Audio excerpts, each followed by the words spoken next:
All right. Welcome back into KCTV5 Plus streaming. I'm Katie Bird. Today I'm joined with Logan Lanigan. She's a Kansas City born and raised dancer who just performed in the Super Bowl. Logan, how are you today?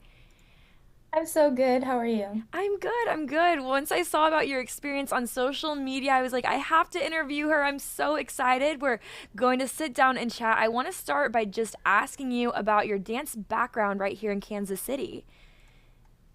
Yeah, so I started dancing when I was 4. I went to a studio and just did the classic stuff that kids do, like ballet, tap, whatnot. And then every year after that, I just started adding more styles on. When I was 9, I switched to a different studio and I started doing competition dance. Shout out to the Pulse Performing Arts Center in Kansas City. That was my studio growing up. And yeah, I just did competitions. I traveled across the US, doing different conventions and whatnot. And that was really how that's how I started in dance. Yeah. Yeah, that's incredible. And I know after you graduated high school, you actually made the move to Los Angeles, California. Could you tell me what took you there? Yeah, so at first, I didn't know what commercial dance was. There's not really a hub for it in Kansas City. Kansas City is a lot more like contemporary work and ballet with the Kansas City Ballet and whatnot. But I joined this mentorship company called Configure. I didn't know what it was. I didn't do like a lot of hip hop and stuff like that growing up. But they showed me that commercial dance was an option as a professional dancer. I thought you could only be like on Broadway or doing ballet and stuff like that. But I was always a jazz kid, so it never felt right. Like I wanted to be sassy and I liked the rhinestones and all the stage presence. And yeah, I joined that mentorship company and they showed me like, no, you can dance with artists on stage. You can go on their tours, music videos, awards shows, film, TV. There's so much that you can do. And they kind of introduced me to that idea. And all of that is mostly located in Los Angeles. And so once I kind of knew that that was an option, I knew I wanted to go to LA and that's where I was going after high school.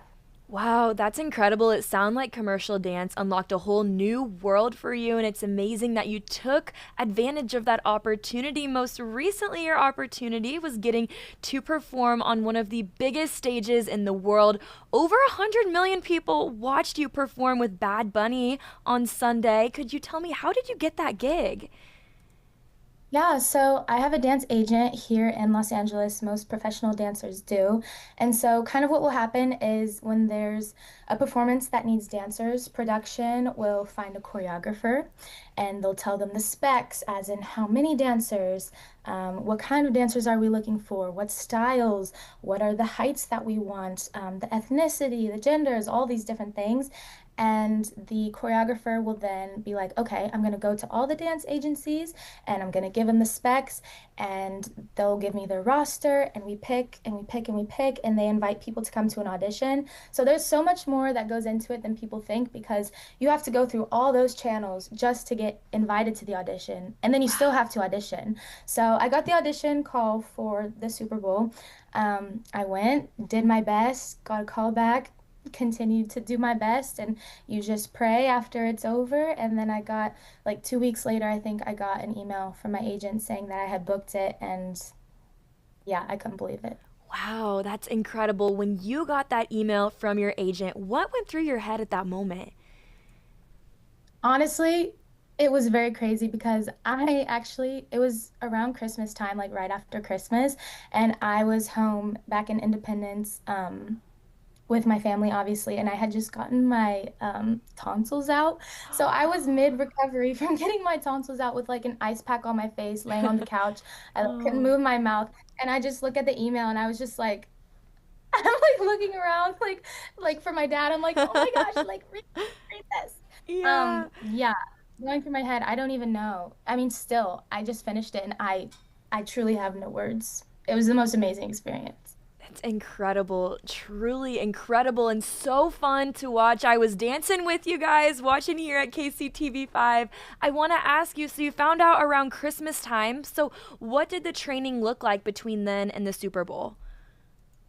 Yeah, so I originally was wasn't gonna fly back to Los Angeles for like another week or so. Um, but I had to change my flight to come back early because we started rehearsals right when it hit January. And we rehearsed all the way up until the day of show. So we were rehearsing here in Los Angeles all of January, and then in February we went to San Jose, where the stadium was, and we were rehearsing then. Um, Most dancers know this, but it was like 6 to 8 hour rehearsal days every time we were in Los Angeles. And then once we went to San Jose, it was however long they needed us for. So we actually had rehearsal on my birthday, and that day we our call time was like 8:30 a.m. and I didn't get back to my hotel until like midnight the next day. Wow. Cuz you got to do what you got to do when you're preparing for the Super Bowl, you know what I mean? So it was a lot of long hours, but I mean, I wouldn't have traded that experience for the world. You make so many new friends, especially something as big as the Super Bowl. There's so many dancers and so many people from all these different walks of life. I made so many friends, talked to so many new people, and you just spend all this time with each other. It's great. Yeah, that's incredible. So, leading up to the Super Bowl, obviously, so many hours went in. I want to talk about the day of when you finally got prepared to perform live in front of millions of people in a full packed stadium. Walk me through that day. Goodness. That day was very emotional. You couldn't really think about what you were about to do without breaking into tears. It was so hard for us girls because we were putting on our makeup, and if anyone like just looked our way too much with like watery eyes, we were like, "Stop, not until after," because we can't mess up the glam. Um, it was insane. I've done big performances before, I've danced for a lot of people in arenas and stadiums, but knowing how many people were watching at home and knowing the impact and the importance of this specific performance was so much more weight on our shoulders. We had to deliver with like respect and honor to the Latin community and to Puerto Rican culture. And, luckily, our amazing choreographers, Sharm Donna, Karina, Melanie, all these people, they prepped us with so much detail to culture and respect to the culture that we felt confident enough to go out on stage and deliver that performance. Um, but you almost have to kind of detach in a way because as much as you want to soak it in and look up and look around at everything, you still have to deliver a performance, and there's still hundreds of cameras moving around you and within the formations. So it's a balance of living in the moment but also still being tuned in and paying attention and doing the job that you were booked to do. Yeah. I think you said that absolutely perfectly. And speaking about the cultural part of it, it was such an immersive experience to watch it. I almost felt like I was watching a movie, and there were so many different scenes. And what scenes were you a part of whenever you were live? So I started out in the casita. We were in the gold skirts with the little white tanks. The famous casita that he always has on tour, Bad Bunny. It had the all the different celebrity appearances back behind us. So I was dancing in casita, and then went and did a quick change, and I came back for Nueve Yo when he fell off the building. And then we finished with El Epagon, and then DTMF. Yes. Yeah, again, amazing work. I loved watching you and all the girls really bring this to life on stage. And there was also a wedding that was so Yes. cool. That Yes, was cute. amazing. At first, we were watching here and we were like, is that real or is that staged? And then it came out that it was real, and we're just so happy for that couple. And I do want to ask you about working with Benito. What was that like? Honestly, I said this on social media, but working with Benito was so refreshing. I've worked with a lot of like male artists before, but working with him was completely different. The amount of respect that he has for everyone in the room is truly beautiful to see, and the amount of respect he has for women is also very beautiful to see. Um, it was just pure love and gratitude for everyone in the room. He kept, always coming in and thanking us for being a part of this and wanting to be a part and share his culture with him and bring Puerto Rico to the big stage and showcase it to the world. And as much as we were so happy to be there, he was also so happy to have us there. And He was just so sweet. He's the best.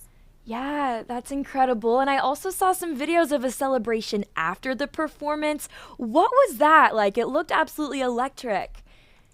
Yeah, so we were all just, I mean, we were still celebrating after, talking and hugging with each other, and then all I hear are these loud screams, and I'm looking at the tent, and then he walked in, so we all run over there, and it's very rare that an artist comes in to thank the dancers after a performance like that, and so he just came in and expressed his gratitude towards all of us, and was saying that, he loved all of us for being there with him and doing this with him, and he was proud of us, and we felt all those things back towards him, so it was just a moment of connection and togetherness. That's incredible. And I want to ask you about your family and friends right here in Kansas City. What was their reaction to watching you at the Super Bowl halftime show? Oh my goodness. Well, my dad was very excited. He couldn't wait to tell everyone at work. I had to tell him that it was a secret, until the day of. I was like, he can't say Yeah. anything yet. Yeah. But it just so much love. I'm so thankful for everyone who has supported me on this journey. I know that it can be different for other dancers. It's not the most like stable or like normal type of job, but everyone that I've had around me has always known that this is what I wanted and supported that this is what I wanted. And so these wins, as much as they are a win for me, they're also a win for my family, my community, my friends, and everyone who supports me. That's absolutely incredible. And again, congratulations, Logan. What's your final message to everyone here in Kansas City who supported you along this journey? Goodness. My final message is just, I guess, be you, always believe in yourself. And as Benito says, there's nothing more powerful than love. Yeah. Oh, I love that. Well, Logan, it's been so great to chat with you today. I've absolutely loved hearing your point of view from the Super Bowl halftime show. And best of luck. I know you're going to kill it in Los Angeles in the future, too. Thank you so much. Thank you for Thank having you. me.